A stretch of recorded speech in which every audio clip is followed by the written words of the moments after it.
Welcome to an insightful chat about residential project management in the luxury sector. My name's James Sharples, Project Director at Bauhaus, and I'm joined today with Mike Whitworth, General Manager at BW Interiors. Thank you, James. Pleasure to be here today. So Mike, can you tell me a bit about BW Interiors as a company and how you integrate within the luxury residential sector? So BW is very much a traditional contracting firm. We operate within various different market sectors, but particularly and especially now within the real estate market being very busy, a lot of what we do is luxury residential real estate projects. Us as a business, we've been in the region about 25 years, and where we kind of feel we differ from others is that we've invested a lot in our in-house capability and functions. So we aim to give our clients a full end-to-end in-house offering, whether that's interiors, marble stone, MEP, metalworks, joinery, upholstery, the full lot. That's great. And you've got your architectural division as well, don't you? So you can do kind of the new builds to the very end, closing out of the project. Yeah, so if you take villas in particular, we have a villas division, and we also have a civils division as well, who can build kind of ground up to 20 floors, I believe. But in terms of our villas division, we would collaborate a lot from taking a project from a plot, partnering with them to then provide a full turnkey solution. And I believe you recently won an award, didn't you? Yeah, so we picked up last month the Commercial Interior Design and Hospitality Fit Out Contractor of the Year, so I'm very proud of it. And what restaurant was that for? It's a general category, so it's a representation of just our kind of presence in that industry. But over the last 12 months in particular, we've delivered quite a few marquee restaurants. The Guild in ICD Brookfield, Nobu, just set. Amazing. And then we've got a few quite exciting projects coming up as well for this year.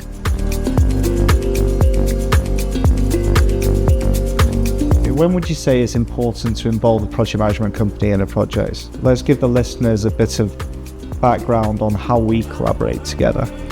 So I'm from a PM background, so I'm as a possibly a slightly biased opinion, but I would say from the outset, it's very important that the project manager comes in from the start. They develop with the client a set of expectations and understand what are those key drivers to success of that project. Quite often that's linked to time, cost and quality. Yeah. And the project manager then can establish a delivery strategy, procurement strategy and program strategy that can achieve those drivers. What elements make a successful collaboration between a project management firm and a contractor? I think trust and transparency is very important. When setting out and selecting your contractor, you need to ensure that you have 100% faith and trust in that company, whether that's going for a pre-qualification process or discussing with the project manager who they recommend.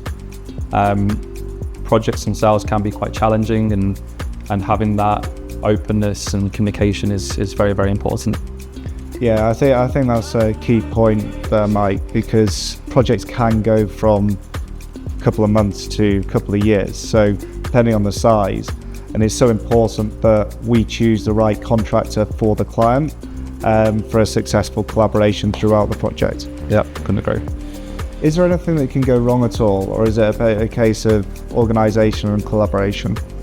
The construction industry is not meant to be easy, so there are always a lot of challenges along the way, but it's very much about bringing that team together and collaborating, and as we said before, that kind of trust and teamwork that quite often is overcoming those challenges is how you're judged in terms of success. Yeah. Well, I think it's so important to get the right team from the outset of a project. So I could be working with you for weeks or years. I know I mentioned it before, but it's so important. And again, from our side, it's important that we're setting key milestone dates for the contractors, for the designers, and for the client, to make sure that the milestones are set out within the program so everyone's on the same page. No, I couldn't agree more. And I think that's where one of the kind of key drivers to success is the project manager setting those clear expectations from the outset, and that creates a foundation for us to then deliver within that. achieves a goal that the client expects at the end as well. Yeah, and I think this is what I'm finding a lot in the industry as well. Sometimes we're receiving unrealistic programs put forward from certain consultants to the client to potentially win the job, and we're having to come in to give them more realistic timelines to set expectations, because what we are finding is they'll go onboarded and then projects will go from 6 months to a year, 2 years. But this kind of goes back to the importance of when the project manager comes on board. So we would always recommend that that's as early as possible. So you guys will sit down with the client, you'll understand what are the key drivers to success. Quite often that is related to time, cost and quality.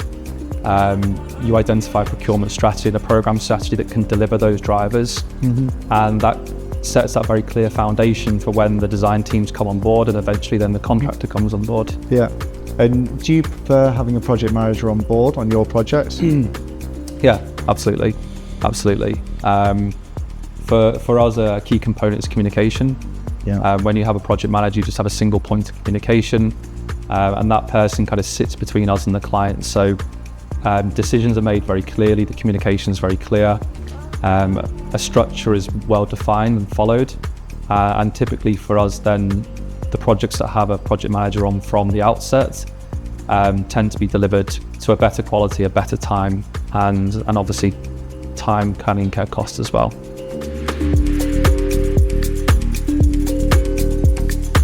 When it comes to luxury, every client seems to want quality, right? How do you manage those expectations for the client and ensure that the project is completed to that required luxury level? And can every contractor complete that? The simple answer to your second part of the question is no, not every contractor can achieve that. And a lot of that depends on how that contractor is structured as a business. The way that BW is set up is that we invested a long time ago in our in-house capability. So we believe the best model for delivering quality is to deliver it within the business. That also controls time as well and supply chain issues. And I suppose you've got more control on timelines as well, I assume, with it being in-house? Yeah, correct. So quite often when you're subcontracting packages, that subcontractor might have other timelines, other agendas that they need to achieve. Within our business, we have a very set threshold of work that we would look to bring in. We don't expand beyond that. Our focus very much is to not necessarily be the biggest in town, but to deliver the best in town. And I suppose you've got your own in-house design team to develop shop drawings, etc. To make sure that the client is getting what they want. Yeah, and I think it's important to touch on that our design capability isn't necessarily creative design. Yeah. We are traditional contractors, so we prefer to kind of keep that two sides of the table where a designer will creatively design something much better than what we could ever possibly achieve. But from a technical perspective and a buildability perspective, that's where we come in and support the process. And also our in-house divisions then can come and support that process from an early level of engagement. That's great. So the designer will give you the design, the concept that they want, and you will develop it to a workable solution. Yeah, and we help them achieve that vision or that design that they put together, correct. How does having a project manager support the quality of your work? The PM will support every aspect of the project, but I think an important point is, more important factor is time. The market in Dubai is incredibly aggressive, as everyone knows, and quite often time is something that's kind of misinterpreted and expectations are a lot more aggressive than reality is. And with that, the PMC will have a very important role in trying to build that time into the process for us. And I think from my side, it's really important to know kind of projects are built from the foundation. Like if you don't have a solid design to build, it makes it very difficult for you on site. And again, I think clients' expectations in terms of timelines, I think they miss out that design factor. And I think a lot of your time, which we give you on site, contractors wise, is eaten up by the design. Yeah, correct. But I would also say as well, when you're doing luxury residential, that property for someone is their forever home. So the upfront additional time that's spent, and quite often it's the revisit of design, where people come back with ideas, fresh thoughts, new trends, and you need to factor in that requires time to address at the back end as well. But at the end of the day, for the client, like I said, it is their forever property. They're very emotionally invested in that property.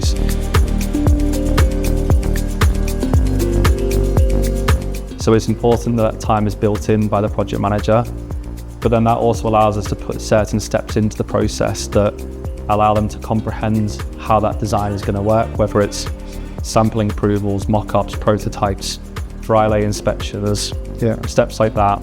Can you take us through the process that BW implement? I know we've seen one recently on the Penthouse project. So within that project that we've just come into completion together, a large package is the stone and marble package, and you could probably look at that as one of the key success criteria, that if that's delivered perfectly, then the project is a success. So when I focus on that, and we talked about the integration and factoring in of time into the process, what we like to do as a business is break that into a number of small kind of digestible steps. So essentially, we have water jet cutting equipment in our marble yard. We would take blocks, we would cut those blocks. Those blocks are photographed as slabs. Those slabs are superimposed onto a drawing and a layout. And then the client and the designer can see exactly how they book match and vein match across that floor before we then deliver them to site. When they come to site, then we dry lay inspect them. There's a final check and balance to make sure everyone's happy. And then we go ahead and install them. And the idea behind that is that you break the process down into small milestones. And as you get to the final installation, the client, the designer know exactly what they're going to get. They have opportunities to kind of comment and make small changes. And then you just go ahead and complete the installation. And I think that's huge for quality assurance as well, like making sure, because once you've laid marble, it's not just a simple case of picking up a slab and replacing it. You've got to replace almost the whole floor, don't you? Yeah, and also as well, it's what a client sometimes envisages and what is on a drawing. It's very difficult to sometimes interpret. So breaking it down into those small steps and allowing them in a very visual way to really comprehend what they're going to get before you give it to them is very important. And you mentioned with kind of changes, residential, it is quite a personal investment, and again, forever home. How important is it for you to have a smooth handover at the end? Because in my eyes, it needs to be clear cut with kind of snagging, make sure the client's happy, taking over certificate and dealing with any day two works. Do you face any issues with that in the residential sector? Yeah, I mean, quite often it might not always be us as one party on the project. Often the client will have various direct vendors as well that are all working on the project to that phase towards handover. So it's very important that the project manager is coordinating and pushing the closure of those packages so that we can achieve our final closure as well. Yeah, because we do find that a lot in the residential sector, where there's a lot of client direct orders, kitchens, tiles, sanitary, etc., the list goes on. But I suppose you can only complete your project as quickly as the material's delivered. Yeah, correct. I mean, we will always coordinate with those parties, and the intention is to give the client the best experience possible, and also to make the life of the PMs and the consultant team as easy as possible as well. But essentially the client has an expectation that this material will all arrive on a Friday and by Monday they can move in. Yeah. So you've got to make sure that things are methodically planned and strategically delivered to such a way that you can do that for them. Yeah, exactly. And I suppose a big point is lead times. A lot of these luxury marbles or fancy sofas, etc., they do have long lead times, which all need to be ordered way earlier at the start of construction to make sure it's meeting your delivery timeline. Yeah, also that as well as that, as I would say, they can have quite expensive assets and furniture and loose items and artwork that are going to come into a space. So for us, it's getting that space ready to a certain point that it can come in. Yeah. It's dust free, it's had a final clean through, snagging is being concluded. Yeah. The last thing you want to do is start moving in artwork and things like that when you're swinging ladders around. Yeah, because I suppose it goes on to kind of storage costs for the client as well. So client direct orders, you'll see it so more often than not, kind of changes to the construction have now require storage for the direct orders. Mm-hmm. So it's really important that it's all mapped out. Again, suppliers are informed earlier if there are any delays coming on the project. Yeah, agreed. And one important thing from our side is that we house a storage facility here, and we will allow clients to deliver here and hold here. It's much more preferable that they order early and we hold it for them. Yeah. It's an air-conditioned environment, and then when the site is ready to receive that, then we can bring it to site ready rather than waiting and hoping that it will arrive at the best time. That's great.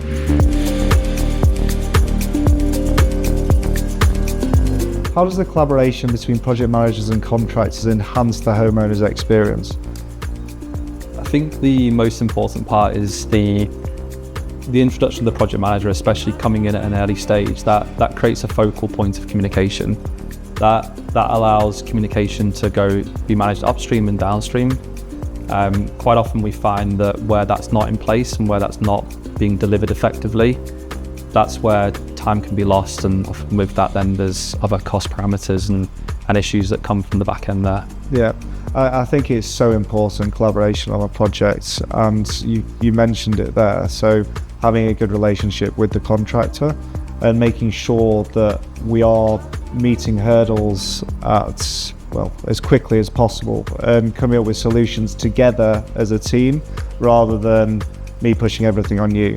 Again, collaboration with the design teams, contractor and the client is so essential to make sure that you're meeting difficulties, issues, hurdles, whatever you want to call them, head on, so it avoids those delays later on. I think something you touched on earlier is that a project can run for months, it can run for weeks, but quite often it's months, if not sometimes years, and that is a partnership.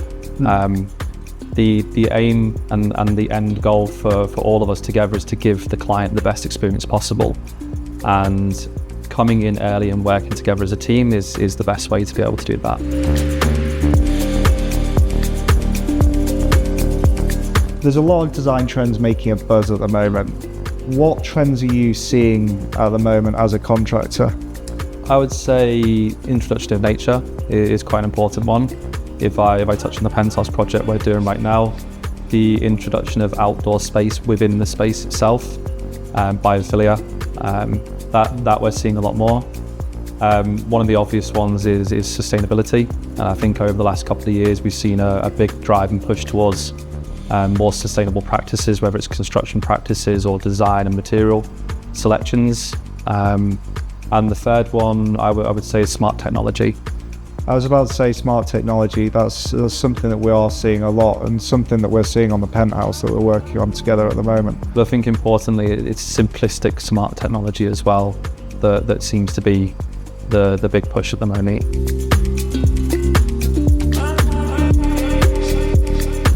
Have you seen any changes since the heavy rainfall we experienced in April?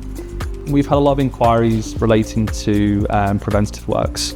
So you've got luxury villa owners and other types of assets as well that naturally want to protect their assets. So whether that's waterproofing solutions, which are more extensive than what would have been typical, expanding drainage provisions in basements and things like that. That's been quite a common trend that we've seen, particularly the first 2 or 3 months coming out of the rain. It's beginning to kind of quieten down a little bit, but that could just be because of summer. But I'd be interested to see that as we move back into the winter months, how that resurfaces again. When you look at the time and effort and emotional energy that goes into building that home that you talk about, that extra layer of future-proofing now just to give that reassurance that it won't happen again. Yeah, and I think for future buyers as well, I think it's a selling point for the commercial market as well. We've got a lot of investors coming to us are wanting to develop homes for potentially to flip. And a big selling point for agents will be that we have thought about the provisions of drainage and covering them if we did have rainfall like we did. Yeah, I think the volume of rain, I think just to be clear, the volume of rain was unprecedented. So a lot of spaces did suffer from what was, you could consider a one-off, but it'll be interesting to see kind of how that trend moves forward. Yeah, because I know it was more the inland areas which were affected from the flooding. The coastal, Palm, Lamar, I don't believe they were affected that badly. Yeah, we were quite fortunate that I don't think our clients and customers were particularly impacted, but we have received quite a few inquiries from new people who have experienced those issues. How are we adapting these changes to stay ahead of the industry? I think one interesting thing, and we talked about this earlier, was the introduction of AI. It's certainly coming.